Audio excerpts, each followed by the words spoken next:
Parallel universe पर बनी अब तक की सबसे जबरदस्त साइंस फिक्शन कहानी, जिसमें जेन नाम की वैज्ञानिक पैरेलल वर्ल्ड में जाने का रास्ता ढूंढ लेती है और कई अलग अलग पृथ्वियों पर चली जाती है, जिनमें से कई पृथ्वी हमसे बहुत अलग हैं। कई तो ऐसी भी हैं जिन पर इंसान कभी पैदा ही नहीं हुए।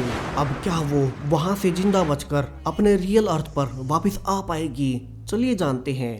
कहानी की शुरुआत में हमें जेन दिखाई जाती है, जो कि चोरी छुपे एक घर में घुस रही है, मगर आगे ही वो पाती है कि उसी का एक और वर्जन उसके वहां पहले से मौजूद है। अब उन्हें देखकर जेन वहां से भाग जाती है और कहानी यहाँ से 3 हफ्ते पहले से दिखाई जाती है, जहां मोनोलॉग में बताया जा रहा है कि वैज्ञानिकों के द्वारा थ्योरी में पाया गया है कि हमारा ब्रह्मांड हमारी सोच से भी कहीं बड़ा है, जिनमें हमारे जैसे ही बहुत सारे समानांतर ब्रह्मांड यानी कि पैरेलल वर्ल्ड एग्जिस्ट करते हैं, जिनमें पृथ्वी के ही अनेकों रूप मौजूद हैं, यानी कि हमारे जैसे ही हजारों लाखों करोड़ों पृथ्वियां मौजूद हैं, जिनमें हम जैसे ही लोग रहते हैं, मगर किसी न किसी रूप में वे हमसे अलग हैं। जहां कई दुनियाएं वीरान पड़ी हैं, जहां पृथ्वी पर कभी जीवन पनपा ही नहीं, वहीं कई दुनियाओं में पृथ्वी पर जीवन विश्व युद्ध के दौरान ही एटम बम्स के इस्तेमाल से खत्म हो गया। मगर उन समानांतर ब्रह्मांड को ढूंढा कैसे जाए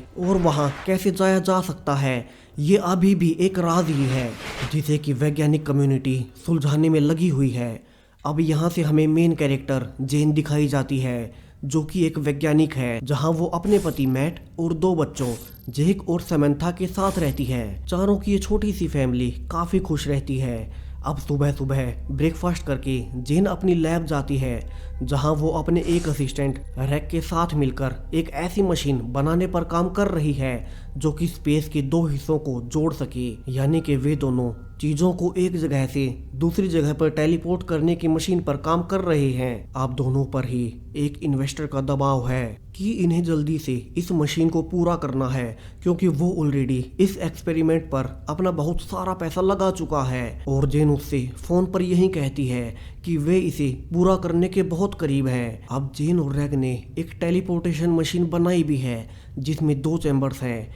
एक वो चैम्बर जिसमें वो चीज़ों को रखेंगे और दूसरा रिसीविंग चैम्बर, जिसमें चीज़ें टेलीपोर्ट होकर उन्हें रिसीव होंगी। यहाँ से पहले वे एक एप्पल पर एक्सपेरिमेंट करते हैं और मशीन को ऑन करते हैं। यहाँ मशीन एप्पल को अच्छे से स्कैन तो कर लेती है, मगर जैसे ही टेलीपोर्टेशन शुरू होने वाला था, वहाँ एक बहुत बड़ा ब्लैकआउट होता है, जिसमें पूरी बिल्डिंग की लाइट उड़ जाती है और जिसके बाद वो एप्पल वहीं का वहीं था, यानी कि इस प्रोसेस में काफ़ी ज़्यादा मात्रा में ऊर्जा चाहिए है। अब एक्सपेरिमेंट फेल रहा था, सो इससे परेशान होकर जेन अपने पति से मिलने एक लेक के किनारे जाती है, जहां दोनों अक्सर अकेले में समय बिताते हैं। जेन उसे सब बताती है कि कैसे इन्वेस्टर्स से उनके ऊपर दबाव है कि वे जल्दी से इस एक्सपेरिमेंट को पूरा करें, जिस पर मैट कहता है कि उसे जेन पर पूरा भरोसा है कि वो जल्दी ही इसे पूरा कर लेगी।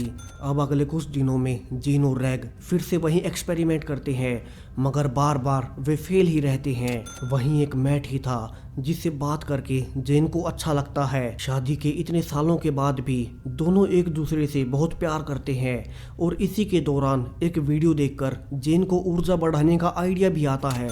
अब अगले ही दिन जेन पूरी तैयारी से लैब जाती है। उसने इस बार ऊर्जा का स्तर भी बढ़ा दिया था और दोनों मशीन को फिर से स्टार्ट करते हैं, और इस बार एक बड़े एनर्जी ब्लास्ट के साथ एप्पल इस बार उसके चैम्बर से गायब था। जेन और रैग दोनों ही ये देख खुश थे, मगर वे पाते हैं कि वो एप्पल अपने चैम्बर से गायब तो हुआ है, मगर वो दूसरे रिसीविंग चैम्बर में नहीं पहुंचा है। अब वो एप्पल कहाँ गया? दोनों ही इस पर हैरान थे, मगर दोनों को इस चीज की खुशी थी कि कम से कम वे चीजों को एक जगह से हटा तो पा ही रहे हैं। अब वो एप्पल टेलीपोर्ट होकर कहाँ गया है, ये हमें जल्दी ही पता चलेगा।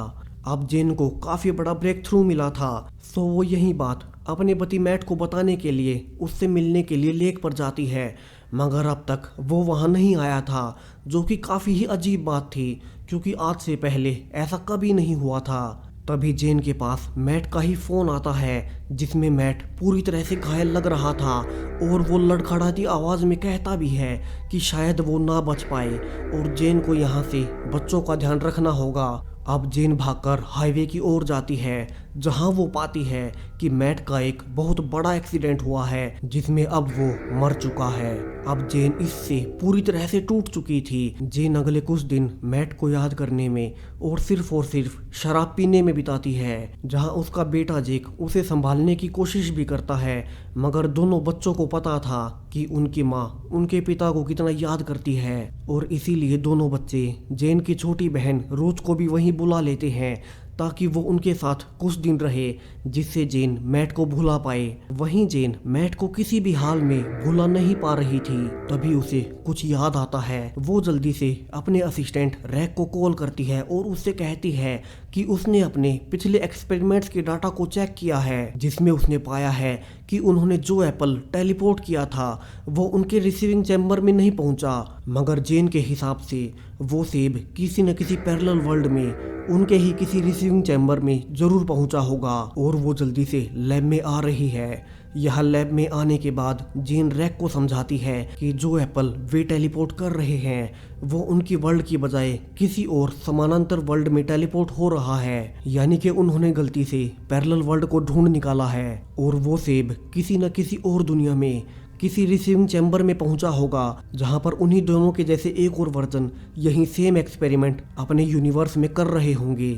सो उन्हें बस उनसे संपर्क करना है। अब जेन के हिसाब से शायद उनके वे दोनों वर्जन अभी तक मशीन को चला नहीं पाए हैं, तो यहाँ से वे डिसाइड करते हैं कि इस मशीन को चलाने का, ऊर्जा को बढ़ाने का जो फॉर्मूला जेन को मिला है वो इसे एक नोट पर लिखकर फिर से टेलीपोर्ट करेंगे। और वे ऐसा कर भी देते हैं, जहाँ इस बार ये नोट भी गायब हो जाता है। यहाँ से जेन कहती है कि वे इसके जवाब का इंतजार करेंगे कि क्या सच में कोई दूसरा पैरेलल वर्ल्ड भी है। और जल्दी ही जेन का मानना सच भी साबित होता है जब 2 ही दिन बाद रैक का फोन आता है और वो उसे जल्दी से लैब में आने को कहता है, जहां लैब में उन्हें रिसीविंग चैम्बर से एक और नोट मिला था जिस पर थैंक यू लिखा हुआ था। दोनों ही नोट को देखकर काफी खुश थे और उसी के कुछ देर बाद उनका एप्पल भी फिर से एक बाइट के साथ वापस आ गया था, यानी कि दोनों की ही थ्योरी सही है और वे पैरेलल वर्ल्ड में चीजों को टेलीपोर्ट कर सकते हैं। मगर अब प्रॉब्लम ये है कि दोनों को ही नहीं पता है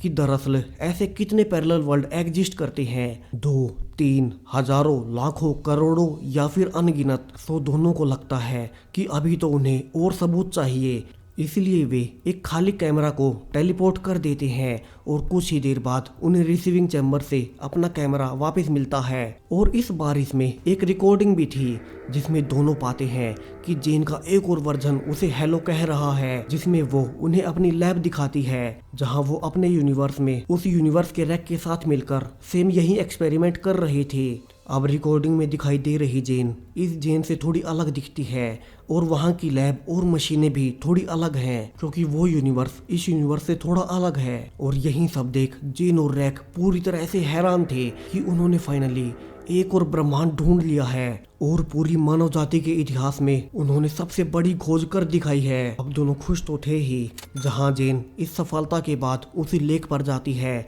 जहां वो अक्सर मैट से मिला करती थी।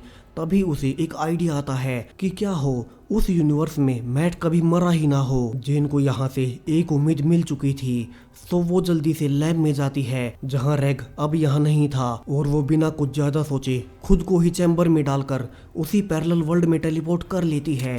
और यहाँ से जेन अब उसी दूसरे यूनिवर्स में पहुँच चुकी है। अब चूंकि ये यूनिवर्स नंबर 2 है तो यहाँ के सभी वर्जन्स को आगे की वीडियो में नंबर 2 कहा जाएगा और जेन चूंकि यूनिवर्स 1 से है तो उन्हें सिर्फ नाम से पुकारा जाएगा। अब जेन दूसरी यूनिवर्स की लैब में पहुंच चुकी थी जहां वो पाती है कि यहाँ का चेम्बर और लैब उसके यूनिवर्स से थोड़े अलग हैं, जहां इन सब का कलर रेड है। जेन यहाँ से जल्दी से लैब से बाहर निकलती है जहां इस यूनिवर्स में ऊपर आसमान में काफी फ्यूचरिस्टिक ड्रोन्स उड़ रहे हैं, यानी कि ये पृथ्वी हमारी रियल पृथ्वी से कहीं गुना ज्यादा एडवांस्ड है। मगर जेन को तो सिर्फ मैट चाहिए था, सो वो जल्दी से उसी लेक पर जाती है जहां वो अपने यूनिवर्स में अपने मैट से अक्सर मिला करती थी। और सरप्राइजिंगली यहाँ मैट खड़ा हुआ था। जेन जल्दी से भागते हुए उसके पास जाती है, मगर मैट उसे देखते ही हैरान रह जाता है।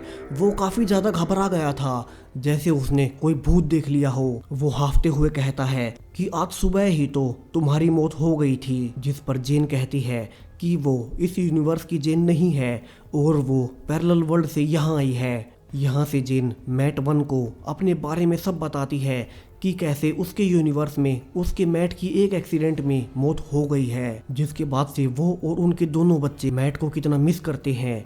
मगर यहाँ से मैट पूरी तरह से शौक में था और वो कहता है कि मगर उसके इस यूनिवर्स में यहाँ की जेन के साथ कभी भी कोई बच्चे पैदा ही नहीं हुए। जेन यहाँ से समझ जाती है कि यहाँ की इवेंट्स उसकी पृथ्वी की इवेंट्स से बिल्कुल अलग हैं। जहाँ उसके यूनिवर्स में मैट मारा गया, वहीं इस यूनिवर्स में मैट तो जिंदा है, मगर यहाँ की जेन उसी एक्सीडेंट में मारी गई है। इसके अलावा इस यूनिवर्स में उनके कोई बच्चे भी नहीं हैं। सो जेन यहाँ मैट से कहती है कि वो चाहती है कि मैट 1 उसके साथ उसके रियल यूनिवर्स में चले, क्योंकि यहाँ उनके वैसे भी कोई बच्चे नहीं हैं और जेन ऑलरेडी मर चुकी है, तो मैट उसके साथ चल सकता है। और मैट इसके लिए मान भी जाता है और दोनों लैब जाकर जेन की ओरिजिनल अर्थ पर यानी कि फिर से यूनिवर्स 1 में वापस आ जाते हैं। अब दोनों को देखकर रैक जेन पर भड़क उठता है कि उसे ऐसे पैरेलल वर्ल्ड में से किसी इंसान को यहाँ नहीं लाना चाहिए, क्योंकि अभी तक उन्हें भी नहीं पता है कि ब्रह्मांड का स्पेस टाइम काम कैसे करता है। और जेन अपने खुद की संतुष्टि के लिए पूरे ब्रह्मांड को दांव पर नहीं लगा सकती। जेन यहाँ रैक को समझाती है कि उसी ने ये मशीन बनाई है, सो वो धीरे धीरे पैरेलल वर्ल्ड के नियमों को भी जान जाएगी। अब इन सब में अजीब बात ये भी है कि दूसरे वर्ल्ड का मैट, जिसे अब हम मैट 2 कहेंगे, रैक को बड़ी ही अजीब निगाहों से देखता है और वो ऐसा क्यों कर रहा है हमें थोड़ी ही देर में पता चलेगा। यहाँ से जेन मैट 2 को अपने घर ले जाती है और अपने दोनों बच्चों से मिलाती है, जहाँ दोनों ही जेक और समंथा मैट 2 से मिलकर बहुत खुश थे। उनके लिए तो जैसे उनके पापा वापस आ गए थे, लेकिन मैट 2 के लिए ये सब बहुत अजीब था, क्योंकि उसके यूनिवर्स में उसके कोई बच्चे थे ही नहीं। अब समस्या सिर्फ इतनी ही नहीं है, क्योंकि इस यूनिवर्स में तो मैट पूरी दुनिया के लिए ऑलरेडी मर चुका है, सो वे सबको क्या कहेंगे कि ये मैट कौन है। अब इसके लिए वे डिसाइड करते हैं कि मैट 2 को यहाँ अभी कुछ दिनों के लिए छुप कर रहना होगा। लेकिन इन सब के बावजूद जेन बहुत खुश थी, उसे उसका पति फिर से वापस मिल चुका था। दोनों कुछ दिन साथ में बिताते हैं, जहाँ उनका ज्यादातर समय अपनी अपनी दुनियाओं के बारे में ही बात करते हुए बीतता है, जिनमें जेन जान पाती है कि मैट 2 की पृथ्वी यहाँ से बहुत अलग है। वहाँ की टेक्नोलॉजी बहुत आगे बढ़ चुकी है, जहाँ मैट 2 के पास जेन को एक तरह का हथियार भी मिलता है। मैट 2 यहाँ जेन को बताता भी है कि उसके यूनिवर्स में काफी ज्यादा वायलेंस होता है, सो सभी लोग इसे सेल्फ डिफेंस के लिए रखते ही हैं। वो ये भी बताता है कि ये पृथ्वी उसकी पृथ्वी से कई गुना ज्यादा सुंदर है, क्योंकि उसके यूनिवर्स में टेक्नोलॉजी ने पृथ्वी को पूरी तरह से बदसूरत कर दिया है। अब अगली सुबह मैट 2 टहल रहा था, मगर तभी उनका एक पड़ोसी मैट 2 के पास आता है और कहता है कि वो जिंदा कैसे हुआ, वो तो मर चुका था। यानी कि उन्होंने इंश्योरेंस के पैसे हड़पने के लिए उसके मरने का नाटक किया है। मैट 2 ये सुनकर वहां से जाने भी लगता है, मगर वो आदमी कहता है कि मैट को उसे भी बहुत सारे पैसे देने होंगे, वरना वो सबको मैट के जिंदा होने का राज सबको बता देगा। और ये सुनते ही मैट 2 भड़क उठता है और वो उस आदमी को अपने फ्यूचरिस्टिक वेपन से जान से मार डालता है। अब ये काफी ही शॉकिंग था, यानी कि ये मैट इस पृथ्वी के मैट से बिल्कुल अलग है। इस मैट का स्वभाव, इस मैट की दुनिया इस वाली पृथ्वी से बिल्कुल अलग रही है। ये मैट वॉयलेंट है, जो कि उसने जेन को बताया भी था कि उसकी पृथ्वी पर हमेशा से काफी वॉयलेंस रहा है, जिसमें लोग एक दूसरे को मार देते हैं। अब मैट 2 इसके बारे में घर पर किसी को नहीं बताता और आने वाले कुछ दिनों में हालात और बिगड़ने लगते हैं, जहां जेन अक्सर पाती कि मैट 2 उसके बच्चों को अजीब तरह से घूरता रहता है। वो छोटी छोटी बातों पर अक्सर हाइपर हो उठता है और एक दिन तो हद ही हो जाती है, जहां मैट 2 समंथा पर भड़क उठता है, क्योंकि उसे उसकी पेंटिंग पसंद नहीं आई थी। यहाँ जेन मैट 2 को रोकने की कोशिश भी करती है और कहती है कि शायद मैट 2 के लिए ये नई दुनिया काफी अलग रही है और उसे शायद अभी बच्चों की आदत नहीं है, तो वो कुछ दिनों के लिए दोनों बच्चों को अपनी बहन रूथ के घर रहने के लिए भेज देगी, जिसके लिए मैट 2 भी मान जाता है। अब जेन कार से अपने बच्चों को रूथ के घर छोड़ने जाती है, जहां इसी बीच मैट 2 का फोन आता है,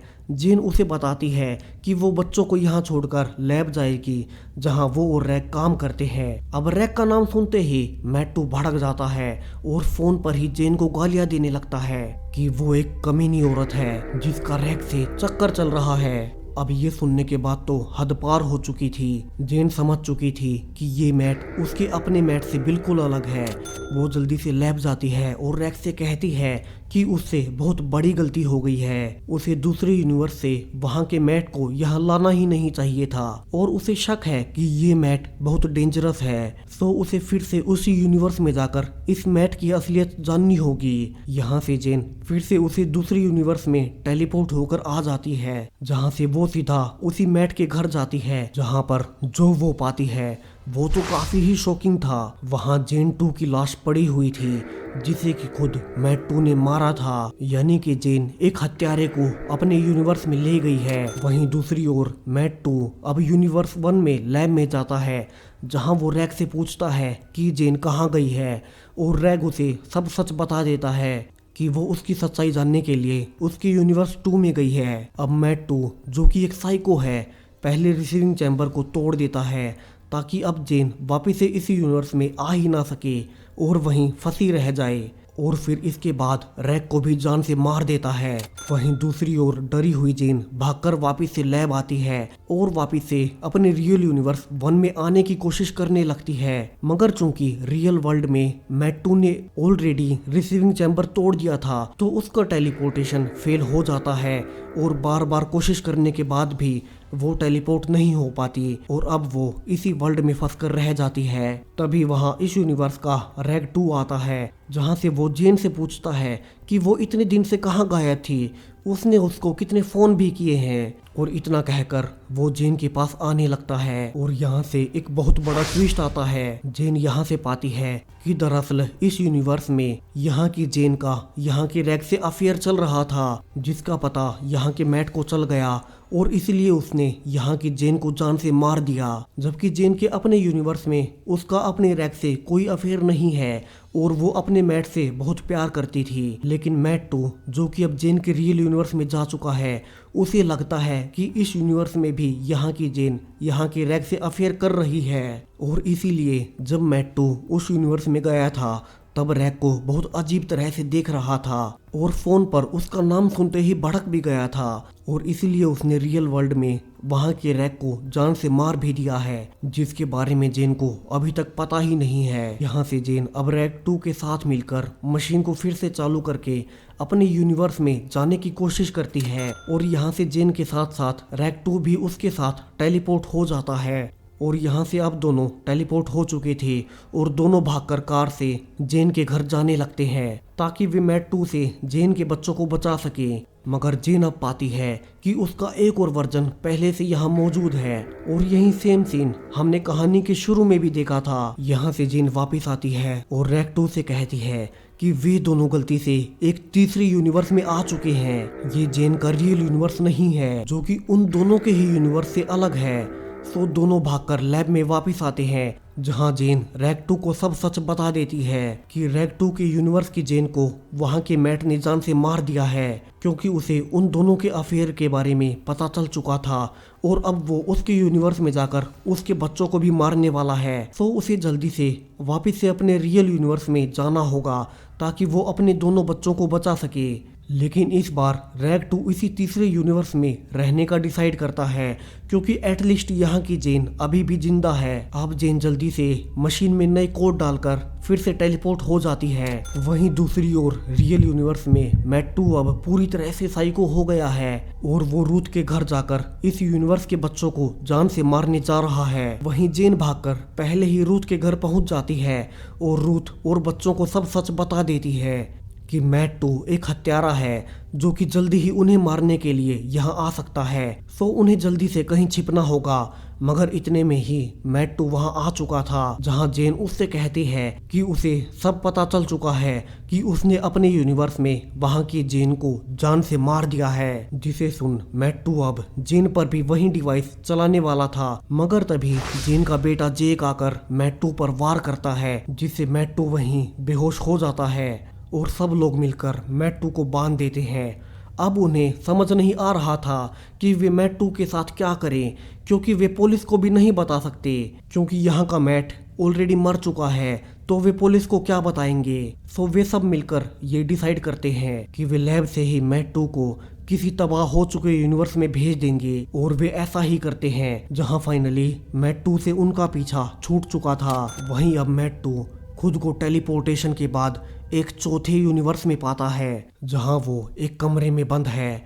वो बाहर निकलता है जहां वो पाता है कि ये यूनिवर्स किसी तरह का मेज यानी कि भूल भुलैया यूनिवर्स है, जहां पर अब कोई इंसान जिंदा नहीं है क्योंकि यहाँ का वातावरण काफी एक्सट्रीम है, यानी कि मैट 2 यहाँ से कभी निकल नहीं पाएगा और इस नरक से भी बदतर पृथ्वी पर अब वो हमेशा के लिए फंस चुका है। उसे उसके कर्मों की सजा मिल चुकी थी। वहीं दूसरी ओर जेन समझ चुकी थी कि उसका रियल मैट अब वापस नहीं आने वाला है और अब आगे से वो किसी और यूनिवर्स में जाने की गलती कभी नहीं करेगी। मगर एक फाइनल ट्विस्ट अभी आना बाकी है जो कि सब कुछ बदल कर रख देगा। इस घटना को पूरे 2 महीने गुजर चुके हैं, जहां अब जेन अपने बच्चों के साथ काफी खुश है। वे सब घर पर थे, तभी डोरबेल बजती है। जेन जाकर दरवाजा खोलती है जहां बाहर रैग 2 आया था, जो कि उसी दूसरे यूनिवर्स से था जहां से जेन पहली बार जाकर मैट 2 को अपने यूनिवर्स में ले आई थी। और यहाँ से रैग 2 जेन से कहता है कि उनसे बहुत बड़ी गलती हो गई है। दरअसल जेन अभी भी अपने रियल यूनिवर्स में नहीं है और ये कोई 5वां यूनिवर्स है जो कि जेन के यूनिवर्स से बिल्कुल सिमिलर है, क्योंकि जेन के रियल यूनिवर्स में तो मैट 2 ने ऑलरेडी रिसीविंग चैम्बर तोड़ दिया था और बिना रिसीविंग चैम्बर के वे उस यूनिवर्स में कभी नहीं जा सकते। यानी कि जेन के रियल यूनिवर्स में मैट 2 ने अब तक तो उसके बच्चों को जान से भी मार दिया होगा। और इसी शॉकिंग एंडिंग के साथ ये जबरदस्त कहानी यहीं खत्म हो जाती है। सो आपको वीडियो कैसा लगा, और अगर आप भी कभी पैरेलल यूनिवर्स में जा पाए तो क्या आप सच में वहां जाने की हिम्मत भी करेंगे? कमेंट्स में बताएं। और इस वीडियो में काफ़ी मेहनत भी लगी है तो इसे लाइक ज़रूर करें और हो सके तो चैनल को सब्सक्राइब भी करें ताकि ऐसे ही और भी वीडियोस आपको मिलते रहें। Thank you.